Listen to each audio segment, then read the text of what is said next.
سلام، این یه ویدیو یوتیوب نیست، یه تجربه شخصی و واقعیه. من مهرادم، خیلی خوش اومدید به کانال مهرادیار. Working on a weekend like usual. Way off in the deep end like usual. Niggas swear they passed us, they doing too much. Haven't done my taxes, I'm too turned up. Virgil got a paddock on my wrist going nuts. Niggas caught me slipping once, okay, so what? Someone hit your block up, I tell you if it was us. Man, a house in Rosewood, this shit too plush. سلام. تامنیل رو مسلماً دیدید و وارد این ویدیو شدید. تمام بحث ما اینه که در زندگی الان ما چجوری میتونیم سپاسگزار باشیم، جوری که از کلیشه ها بگذریم، جوری که بتونیم کاربردی باشه واسمون. حالا من اول ویدیوی خبری هم بدم بهتون. من با برنامه‌ریزی کردم، با برنامه‌ریزی هایی که توی سرم هست. هدفم این است، هدف این کانال کمک به شماست و اینکه وقت ارزشمندتون رو میذارید این ویدیوها رو میبینید. کاری که میخوام بکنم، هر جمعه لایو داریم و تو این لایو بر کسایی که میان حد نصاب اگر برسه 6 نفر رو برای طول هفته بعد به رایگان 1 ساعت لایف کوچ میکنم و از تجربیات خودم ذره‌ای بهشون انگیزه میدم، بهشون راهکار میدم. کلید راهو نمیتونم بدم چون کلید راه همیشه گفتم خودتون هستید، ولی میتونم یه سرنخی بدم و بتونم تجربیاتمو در اختیار اون کسای خوششانسی بذارم که تو این لایو حضور داشته باشن. هر جمعه پس ما لایو اگر بتونیم انجام. خب صحبت ویدیو اینه که سپاسگزاری وقتی که زندگی نامناسبی الان داریم چجوری صورت میگیره.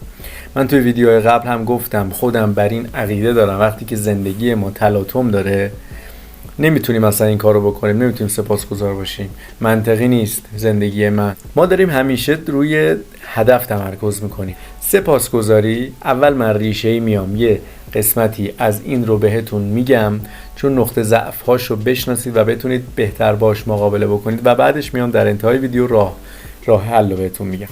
ما همیشه از هدف میخوایم لذت ببریم، در صورتی که سپاسگزاری کاری که میکنه اون مسیر رو برای شما قشنگتر میکنه. خب اینو از همه شنیدید که ما نباید به هدف، ما از مسیر باید لذت ببریم، ولی گفتم تو اون ویدیو گفتم اون مسیر مثل رودخونه است.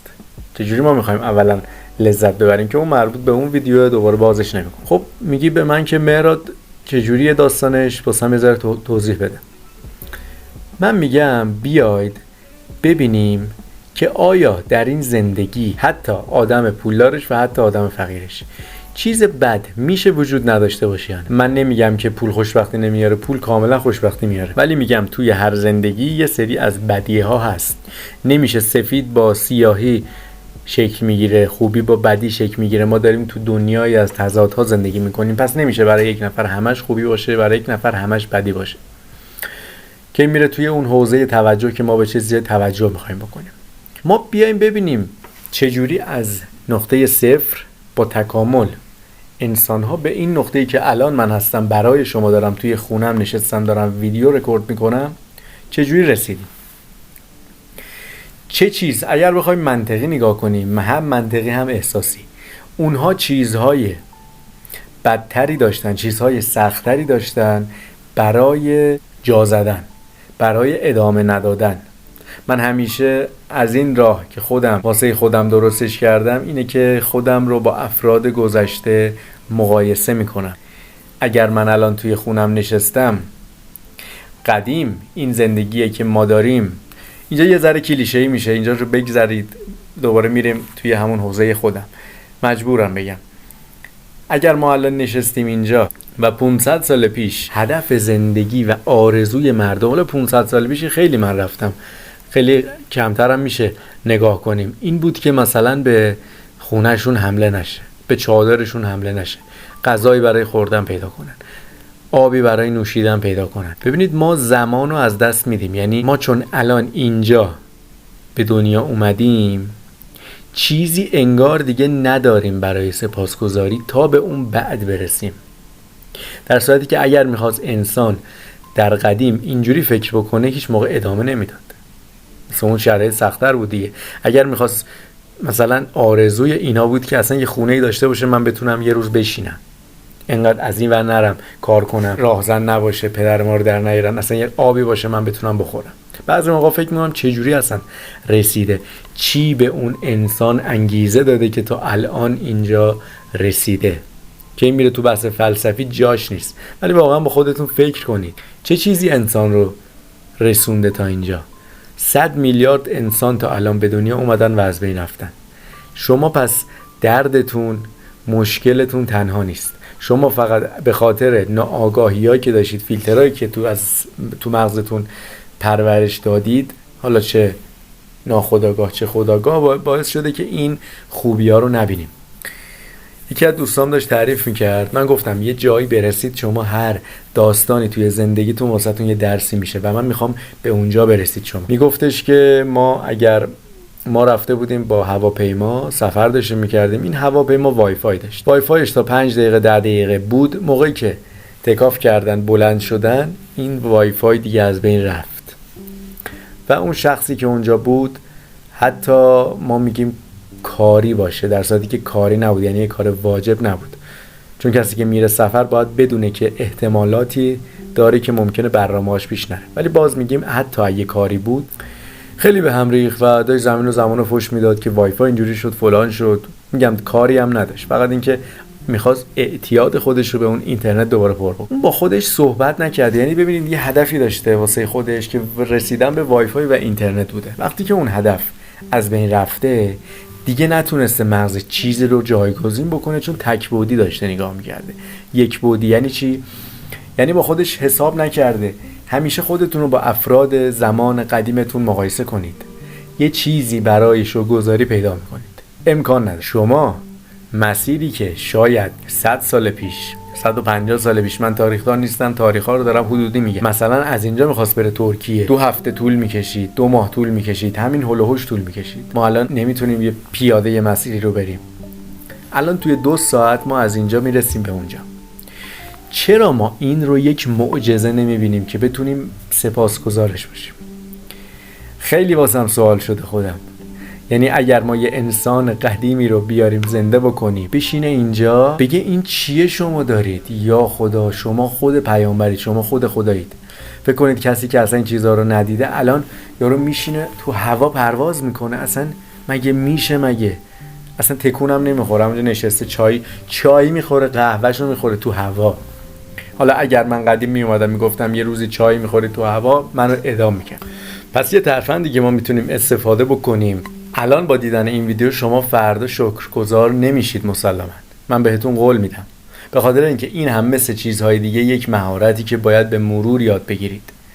وقتی که یه چیزی که باعث میشه زندگیتون خوب بشه، تمام چیزهایی که زندگیتون خوب خواهد شد نیاز به زمان دارن، نیاز به تمرین دارن، نیاز به مراقبت دارن. اگر چیزی پس میبینید خیلی سریع بهتون خوب انرژی خوبی میده، حال خوبی میده، مسلماً اون داره یه چیزی رو از شما به طور موقت پاک میکنه. حالا مثل مشروب و مواد مخدر، هر چیزی که میتونید اسمش رو بیارید. مثال زیاده تو این چیزا. مثلا طرف آیفون نداره ولی با گوشیش میتونه میتونه اصلا یه بیزینس را بندازه دیگه، میتونه یه آنلاین شاپ بزنه که از طریق اون میتونه به درآمد برسه، ولی به خاطر چشم و همچشمی، به خاطر کمالگرایی، به خاطر هزار دلیلی که ریشه‌ایه و بحث الان این ویدیو نیست، باید جامعه شناس باشیم. انسان‌ها کمالگرا شدن و تا به اون کامل بودن نرسن راضی نیستن، شکرگزاری نمی‌کنن. طرف چون دوربین آیفون 15 نیست، این فکرها میاد که اصلاً باعث میشه یکی از دلایلی باشه که شروع نمی‌کنه یه کاری که برسه تا به اون کمالگرایی. شکرگزاری میاد اینجا چیکار میکنه؟ ببینید ما اگه یه دونه گوشی بگیریم، روز اول دیدید همه خوشحالیم، یه هفته دیگه اصلا عادی میشه واسه، یعنی سطح دوپامینتون رو میبره بالا، یهو ریزش میکنه، بعد دیگه شما راضی نیستید چون به اونجا نمیتونید برسید. ولی اگر بعد از اون توانایی رو داشته باشید که از وسایلتون، از خودتون، از مهارتاتون بتونید شکرگزار باشید، به خدا نه، به خودتون، میبینید سطح دوپامینتون ثابت بمونه، یهو ریزش نمیکنه، این میمونه. یعنی یادآوری میکنه. یکی از مثالاش بزنم، الان دارم من صحبت میکنم، یک روزی که دندون درد دارم نمیتونم حتی تمرکز اینو داشته باشم که بتونم یه تایتل این ویدیو رو در بیارم، چون کار من کار به شدت از این نظر سختیه، من دوستش دارم، ولی اینکه تایتل در بیاری و تکراری نباشه به شدت کار سختیه که بیای ببینی امروز درباره چی میخوای صحبت بکنی. ولی اگر یه دندون درد داشته باشم دیگه اصلا همه اینا کنسل میشه. خب من الان میام چیکار میکنم؟ من از این که الان دندون درد ندارم میام سپاسگزاری میکنم. خب این میشه کلیشه، این دوباره میشه داستانهای زرد که من به خاطر چشمم، به خاطر، ولی انسان ها تا موقعی که یه چیزی رو نداشته باشن قدرش رو نمیدونن. الان اگر همین نبود من شاید برای فیلم برداری به مشکل برمیخورد. پس این هست، دم خودم گرم که تونستم اینو تهیه بکنم، این هست، ولی بهترش هم میخواهم، با همین تلاش میکنم بهترش هم بخواهم. این شکرگزاری پشتش چیه؟ پشتش میگه که تا الان اشتباه نیومدی تو، یعنی اگر تا الان یه کاری بکنید بگید این که نمیخوام یه چیز دیگه میخوام، یعنی تا الان لایف استایلتون اشتباه بوده، تا الان روتینتون اشتباه بود. بعد به این حرفام توجه نکنید، بها بهش ندید که میگن مثلا قدیم 60-70 سال پیش نامه میدادن، این نامه ها خیلی لذت بخش بود. آخه مگه بودید مگه خودتون؟ الان من اگه یه جایی کار بکنم که تنها دلیل این که اون شخص داره از این کار تعریف میکنه اینه که من تونستم یه کاری پیدا بکنم، اگر اون بگه که این کار خوبه و ازش نباید استفاده بدم، آیا میتونم اصلا معیار اون طرفو دارم که اصلا این چرا داره این حرفو میزنه؟ شاید معیار طرف انقدر پایینه که داره این حرفو میزنه. پس قدیم اگر یه چیزی میگن اگر اینجوری بود، ما کسایی رو داریم به خاطر ارتباط کم، به خاطر اینکه درگیری‌ها بیشتر بود، رابطه هم کمتر بود. ما فقط مغزمون گلچین میکنه که خوبا رو یادمون بمونه، یعنی نوستالژی قدیم رو باز میکنیم، میبینیم که یه سری اتفاقات خوب قدیم افتاده ولی بدیاشو نمیبینن. من خودم زمان شاه میدیدم، خب خیلی از افراد سواد نداشتن ولی یه تصویری رو نشون میدن از زمان شاه که همه انگار سواد دارن. من نمیخوام الان درباره قدیم صحبت کنم، من دارم میگم انسان خوبیای گذشته‌ش رو مقایسه میکنه با خوبیای آیندهش. اصلا این وسط رو یادش میره که گذشته خوب بوده، آینده خوب خواهد بود، الان پس هیچی نیست. ما باید ببینیم الان مثلا همون زندگی که داریم، مثلا یه سینمایی میریم، یه کافه میریم، بریم یه ذره تاریخ بخونیم. من خودم تاریخ نمیخونم ولی دوست دارم بخونم اگر وقتش و زمانش رو داشته باشم. اینه که بریم بخونیم ببینیم شرایط چجوری بود. اینها آگاهی میده به آدم. اینکه زمان سیاه‌پوستای آمریکا کسایی که اسیر بودن تمام آرزوشون این بود که بتونن زبان یاد بگیرن، اون کتابایی که سفیدپوستا و اربابشون میخونن رو بخونن تا به اون دیتاهایی که الان ما داریم دسترسی پیدا میکنیم خیلی راحت بخونیم. برای همین شما میرید توی شهرستان، یه پادکستی رو گوش میدادم برای کسی که از نیویورک، یه ایرانی که روبی کمپ بود احساس میکنم اسمش اگر اشتباه نکنم، این بود که به افرادی که مثل خودش توی شهرستان جاهای مناطق محروم به دنیا اومدن میومد لپتاپ میداد. میگفت این لپتاپی که من میدم 24 ساعت به کسایی که تایید شدن میدونن که استفاده میکنن ازش، میگفت 24 ساعت روز ازش استفاده میکرد چون نداشته اونو.